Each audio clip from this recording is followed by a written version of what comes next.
Life after the military was very, very, very difficult for me.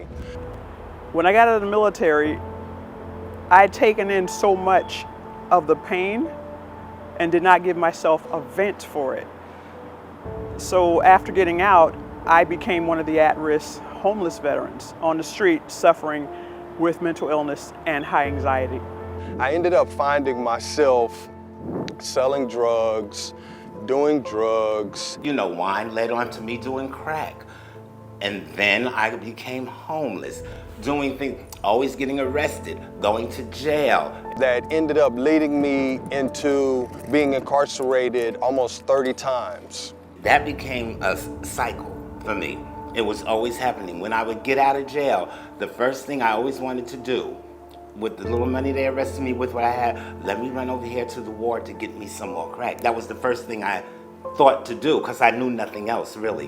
When I moved to Texas and thought, well, I'm okay, I was housed, so I'm right. It didn't work that way. It happened again, threw all my stuff away and moved to the street. My life was saved that time because another homeless person who I'd been speaking to said, so you're a veteran.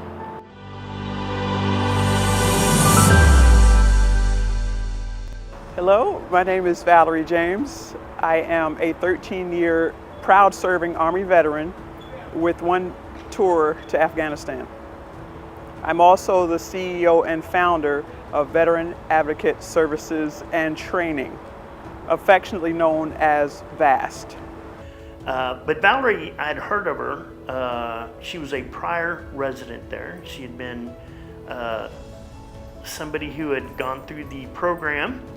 And a lot of people, when they go through the program, they always say, well, I'm going to come back and I'm going to give back to the community and contribute to my fellow brothers and sisters who are here. But Valerie did that. Well, sure enough, it was Valerie and some driver that I knew at that time. But I remember Valerie because me being transgender, I was transgender at that time. And me being transgender, I was, oh wow. Now I'm sober, I'm in the real world, you know, and it's like, I don't know how these people are gonna be to me. Me being kind of sensitive like that, it's like, and I know once, if it's hot in the kitchen, I'm gonna get out. It can just be warm. And you know, if I'm uncomfortable, I'm gonna leave. And so I was thinking, wow, and I kept bugging Valerie about, am I gonna be okay? She said, don't worry about anything. You're gonna be fine.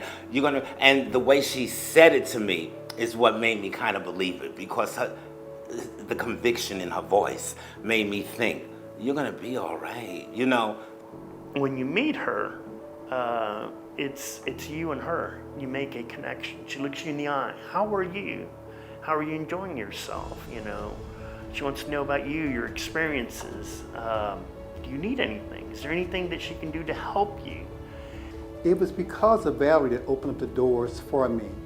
Because what she's doing will, for a person like me, having aphasia, which affects our cognitive abilities, she can open up doors for other people. Because although I came here not being able to order from McDonald's, she opened up so many doors for me to just keep learning and not giving up. It was the energy that she gave me, and it's kind of like going someplace and someone's feeding you.